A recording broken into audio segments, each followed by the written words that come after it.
Sa pagpapatuloy ng Senate hearing sa Dimanoy extrajudicial killings, nagisa ang Internal Affairs Service ng PNP o ng Philippine National Police. Wala pa raw kasi ni isang pulis ang nakasuhan kaugnay ng paglabag sa police procedure sa mga operasyon kontra droga. Yan ay kahit pa nakitaan ng paglabag ang 28 police operations. Muli namang nagkainitan sina Senator Richard Gordon at Senator De Lima sa pagdinig. Live mula sa Senado, may report si Jam Sisante. Jam? Jessica, mukhang nalabag daw ang police procedure sa halos 30 police operations kontra droga kung saan namatay ang suspect. Ayon yan sa investigasyon ng PNP Internal Affairs Service na idinetalya kanina sa Senado.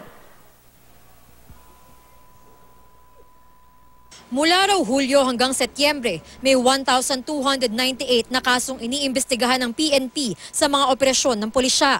300 daw sa mga kasong ito na resolba na at napatunayang mga legitimate police operations.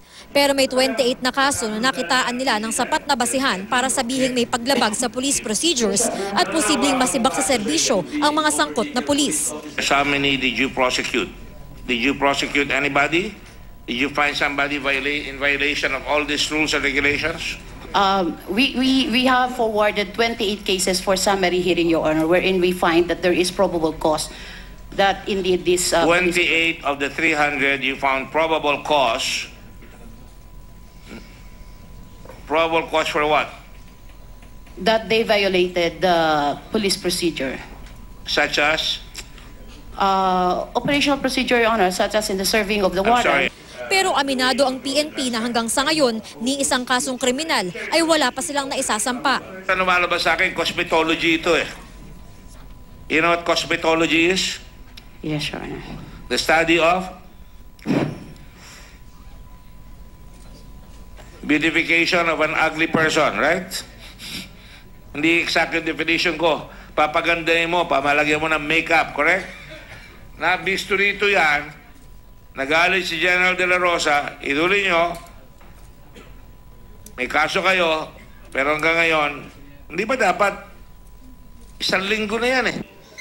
Kasama sa 28 na insidenteng ito ang kaso ng mag-amang Bertes na inaresto sa anti-drug operations pero namatay habang nasa kustudiya na ng mga pulis Pasay. Naisampa na ang kasong administratibo sa mga pulis pero hanggang ngayon wala pang kasong kriminal. Di ba masama kaagad sasabihin ng spokesman ng pulis, right now, today, we investigated the killing and this policeman has been suspended because he did not follow the rules of engagement. Or he violated all the rules, the Miranda Doctrine, violating all training, violating constitutional procedures. Yun ang sinasabi ko. Magpagwapo naman kayo na nakikita nyo, maayos ang trabaho ninyo. Unfortunately, because we have shortage of human resources, we have quite a hard time filing these criminal cases. So with the current trend, maybe if they're going to strengthen the IAS, we can finally do something about these functions of IAS, which is to file appropriate criminal cases against these policemen. Kabilang din sa iniimbestigahan ng PNP ang pagpatay kay Zenaida Luz, Regional Chairperson ng Citizens Crime Watch sa Oriental Mindoro. Ang mga suspect na riding in tandem na nakabonet at nakamaskara raw ay napatunayang mga police official, parehong graduate ng PNP Academy. Ang isa, si Inspector Markson Almenares, ay inawardan pa bilang outstanding police officer noong Setyembre lang ni mismong PNP Chief General Bato de la Rosa. Ang isa ay kinilalang si Senior Inspector Magdaleno Pimentel Jr. Sa inisyal na investigasyon, tila personal daw ang motibo. I'm trying to find out the motive because that's significant. Kung ang motive is, kung ang motive was to shoot them as suspected drug personalities, I can more or less form a conclusion. But kung personal, iba rin yung conclusion. So I'd like to find out from you, ano ba yung motive na na-establish nyo in the shooting incident? It is more personal motive, Your Honor, because... What's the motive kung personal? We are yet... How can you say it's personal when you don't? Yes, Your Honor, because the person killed, Your Honor, in this case is a chairman of the Crime Watch.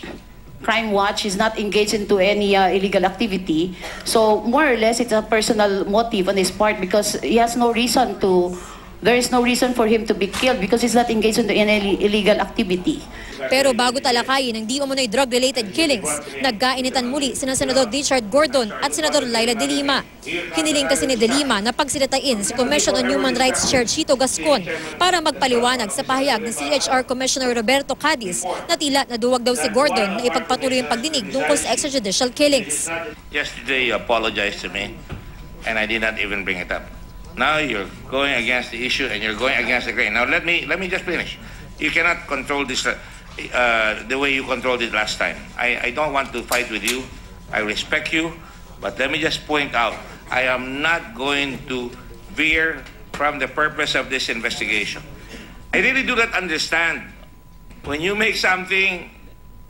You know, you accuse the president, sasabihin gano'n, i-withdraw. Ako, i-accuse him. Hindi po, Let's not sorry kayo. go to that, Tapos, Mr. pupunta Chair. kayo dito, Let's may gagawin not kayo, go and to you will that. sorry. You will say sorry. And now, There you is a want to bring this particular back matter again. at hand, so Excuse me, what are you trying to tell me?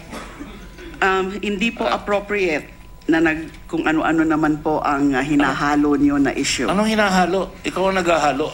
And I am not going to, hindi kita papatulan. Pero bago matapos ang pagdinig, pinagsalita na rin naman ng komite sa CHR Chair Chito Gascon.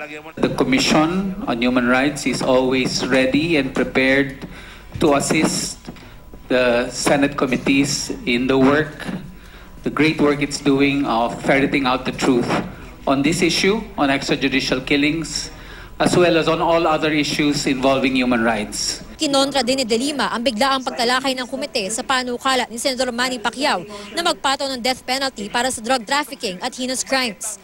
Pero pinabayaan na rin si Pacquiao na talakayin ito. Inihalin tulad pa niya ito sa pagdidisiplina raw sa kanila ng inang si Mami Jonisha. Si Mami, pag hindi mo ilutos, palo ka kaagad yung mami ko. Okay? Tapos sabi ng mami ko, ito ang patakaran ko, ito wag niyong gawin, at nandito na kayo na alas 5 ng hapon, nandito na kayo sa bahay, ganito. Ito ang pamalo, ilalagay ko rito. Pagtingin ko sa pamalo, malaki-laki yun. Pagtingin ko sa pamalo, malaki-laki yan. Uwi na kaagad, wala pang, tinitingnan ko palagi yung oras na kailang alas 5, 5 o'clock in the afternoon, nandoon na ako sa bahay dahil malaki yung pamalo, ang sakit-sakit nun, mapalo ako. Parang din pinagdin, while we helping them, yung mga sumuko, nag-restore them, we putting a rehabilitation center. Ito yung kailangan may pamalo din na ipapakita nila. Jessica, tatalakayin pa sa mga susunod na pagdinig yung death penalty bill. Pero ito na yung huling pagdinig ukol sa extrajudicial killings. Target daw ni Senador Gordon na mailabas yung committee report sa Lunes. Jessica. Jam, parang ang salimuot at ang komplikado ng naging takbo ng hearing na ito ngayong araw, no? Pero minus yung mga side stories, yung nag-away si Gordon o nagkainitan sila ni De Lima, tapos yung bigla na lang napunta sa death penalty yung hearing on extrajudicial killings, minus that, parang somehow may lumitaw na katotohanan sa hearing na ito ngayong araw. At ito yung totoo yung mga kaso ng mga napatay na wala namang kinalaman sa droga, na damay lang o napagkamalan, katulad nung chairman pa ng Crime Watch group sa Mindoro, no? Kumbaga, tumutulong para sa law and order, sa peace and order ng kanilang komunidad, bakit siya naman ang napatay pa dito sa tokhang o yung paghahabol sa mga drug suspect? At yung iba pang mga kaso na malinaw na medyo disturbing kasi na lumitaw din yung possibility na yung ibang pinapatay ng mga hindi kilalang salarin, pulis pala yung mga pumapatay din, nakabonet lang. Yes, tama ka, Jessica. Kung noong mga nakaraang pagdinig, isa-isa lang yung mga binabanggit na cases na mukhang pang-aabuso sa parte ng mga pulis. Ngayon ay sinabi na kumbaga meron ng marami-raming cases at sinabi nga mismo ng PNP IAS na 28 yung nakita nila na mga insidente kung saan posibleng nilabag talaga ng pulis yung procedures. Dahil dito meron nga mga ilang irerekomenda yung komite na mga reforms within the PNP para ma-address ito. Halimbawa, dahil nga may problema problema dun sa ilang police operations, isa raw sa mga isasuggest nila ay yung pagtaas ng budget ng PNP, lalo na't pinag-uusapan ngayon yung national budget, para magkaroon ng budget para sa body cams, para ma-attach ito dun sa mga PNP na sumasama dun sa mga anti-drug operations, para makita rin kung ano ba yung nangyayari dito at kung sumunod ba sila doon sa police procedures. Jessica? Ang concern lang siguro ng marami ngayon, no, after na lumitaw nitong ganitong realidad na may mga napapatay dyan sa mga police operations against drugs na inosente, mukhang mga inosente, o kaya malinaw naman na hindi naman nanlaban kasi yung mga drug suspect na iba sumuko na, hawak na ng pulis, tapos bigla na lang patay na lang the next day, no? Yung mga ganyang realidad na nangyayari, kailangan pa bang hintayin na may mga kasong maisampa bago makorekt yung mga maling procedure na yan ng ating mga pulis? I think, Jessica, it's really good na pinag-uusapan ito ngayon sa Senado at sa iba't ibang fora dahil kumbaga napupunta yung atensyon ng publiko dito sa ginagawa ng pulisya. So meron mga movement para kumbaga iparamdam sa kanila na vigilant yung mga tao at binabantayan yung kanilang mga gagawin. At dahil nga rin dito sa atensyon na binibigay dito, kumbaga may mga institutionalized na mga reforma doon sa PNP. Pero nangako rin naman yung PNP na ginagawa nila ito ng sinusolusyonan nila ito at hindi nila ito binabaliwala. Yun nga lang, yung mismong PNP Internal Affairs Service medyo kulang sa personnel. Kung 600 lang yung personnel nila, 200 lang dito yung investigators. So kailangan din talaga nila ng suporta mula sa gobyerno in terms of funding especially para mas marami pa yung investigators at na sana'y objective na nag-iimbestiga dun sa mga kaso na ganito, Jessica. Pero parang medyo malayo lang kasi yung parang isi-stretch mo pa yun, Jam. Pwede bang ngayon, ora mismo, hindi kaya pwedeng yung PNP mag-utos sa kanilang mga police on the ground na may mga ganitong pagkakamali, may mga ganitong hindi sumunod sa SOP. Pwede bang let's stick to the rules? Kasi binalangkas yung mga batas na yan sa pagdating sa operasyon ng mga pulis ng mahaba-habang panahon. May iyas pa sila, di ba? Kaya lang kung yung mga simpleng procedure sa pagsasagawa ng kanilang trabaho hindi nasusunod, abay saan kaya tayo patutungo? Tama ka, Jessica. Maganda nga talaga na ipakita ng pulis na determinado sila na pigilan itong mga di umano'y extrajudicial killings. Si PNP Chief Bato de la Rosa, sinasabi naman niya na hindi ito tinotolerate. Pero syempre maganda pa rin na makita ng publiko na talagang merong aksyon na ginagawa. So makikita natin yan kung talagang nahuhuli yung mga di umano'y nasa likod ng mga extrajudicial killings na ito at kung bumababa yung mga numbers na ito. Sinasabi rin ng ilang senador na siguro makakatulong din kung hindi rin kumbaga bibigay ng mga pronouncement si Pangulong Duterte at si PNP Chief Bato na dapat pinapatay daw yung mga drug suspects para kumbaga hindi nagkakaroon ng parang culture of violence. Yan yung sinasabi din ni Senador Laila De Lima. In the meantime, Jam, saan patungo tong hearing na to? Gayong nalipat na yung focus, no, from extrajudicial killings o drug cases, napunta na ngayon sa death penalty. Paano ba ito?